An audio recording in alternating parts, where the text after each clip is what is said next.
You see, this topic of diversities and population management or mismanagement is one of the most difficult topics on earth.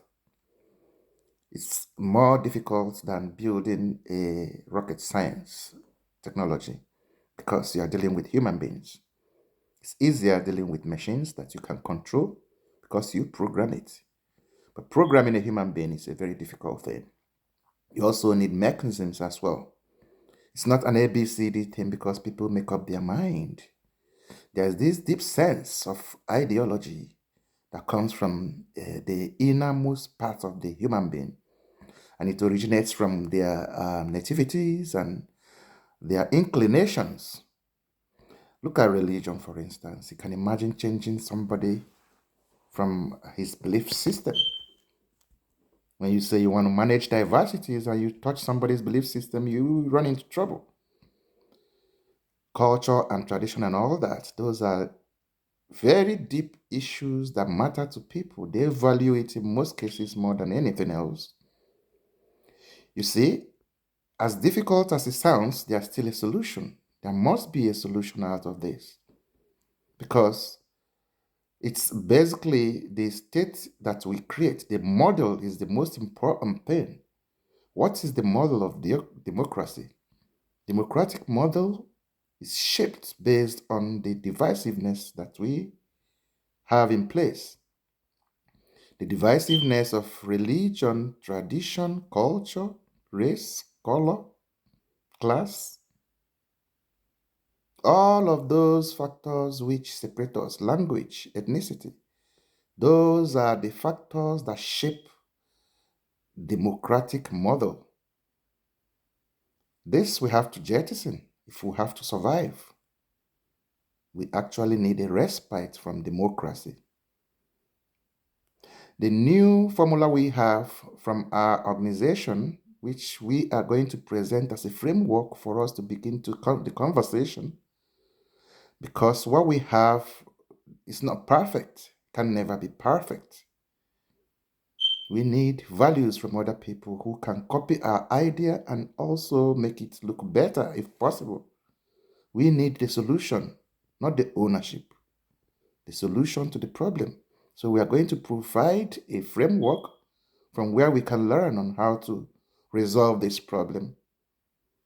Based on our research work on inclusive growth and development, we are able to derive some critical political theories, important political theories, put them together in order to help into resolving this problem. That's where we got, I called it earlier, integrated codes of development equation, but it's actually inclusive codes of development equation, ICODE,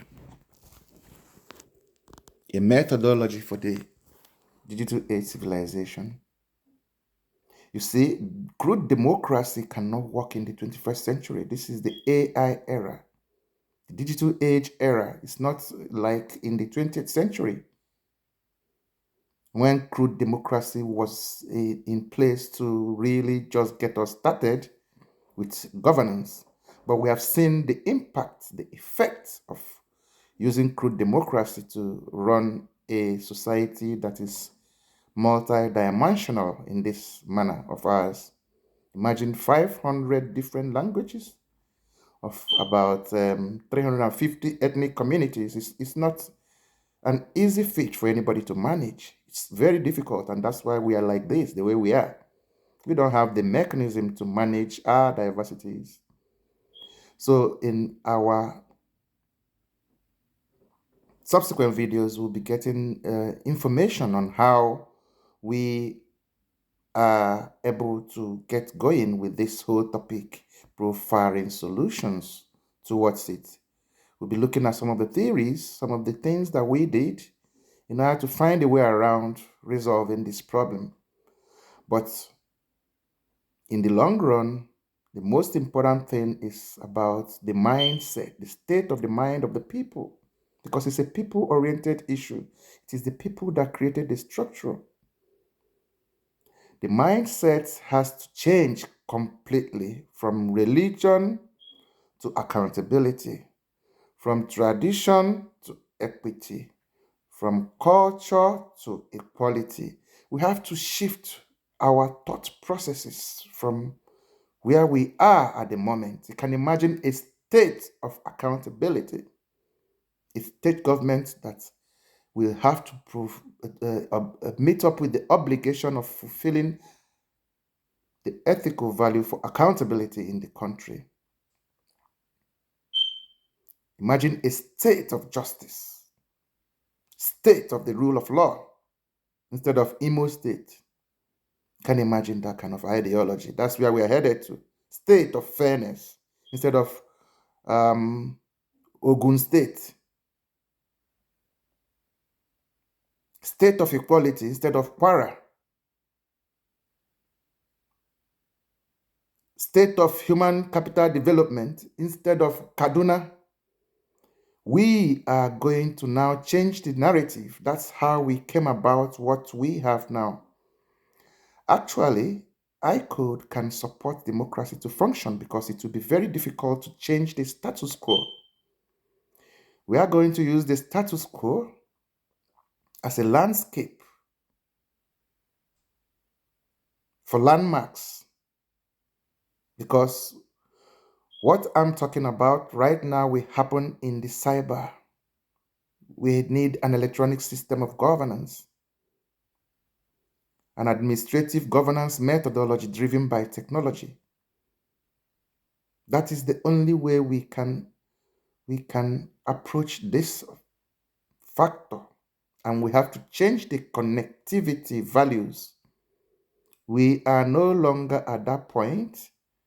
Perhaps it will serve as an alternative solution or a supportive solution, supportive platform, until we mature enough to use it as a primary platform for governance.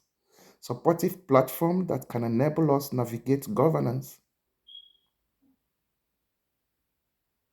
So ICODE will provide us with a structure and operational strategy that will function in the cyber, to be based in the cyberspace, virtual system of governance. And of course, those who will be participating or running the system will be the working class citizens who are already have migrated into the cyber. Almost everybody has migrated into the cyber. We know that. So we're going to go to the cyber and organize ourselves there. Also working with the landscape, landmarks of the landscape, political landscape we have at the moment. But we need to shift. We have to duplicate or domicile this whole thing in the virtual system so that it will be easy to do computerization, calculations. It will be easy to navigate. It will be easy to program people to get connected based on value and not longer based on factors of divisiveness. We have to be connected now based on those factors we share in common. And like I said, accountability, justice, rule of law, fairness, a good number of them that we associated together in order to get a framework for the new system we are building. It's not going to be rocket science, I promise you. Technology is given, it's just to take the decision, the right decisions, the right political decisions that can drive the nation into advancement. Let us all think about this whole thing. As long as we can find a solution into resolving our problem, because we are not going to be out of this problem in Nigeria if we do not resolve this crisis that has to do with our population and diversities. Having gone through the research work on inclusive governance in Nigeria for 24 years now and counting, I think I should not be totally neglected on this topic. We need a better tomorrow for our children. We don't need to run out of our country through the Mediterranean seas, through the wilderness,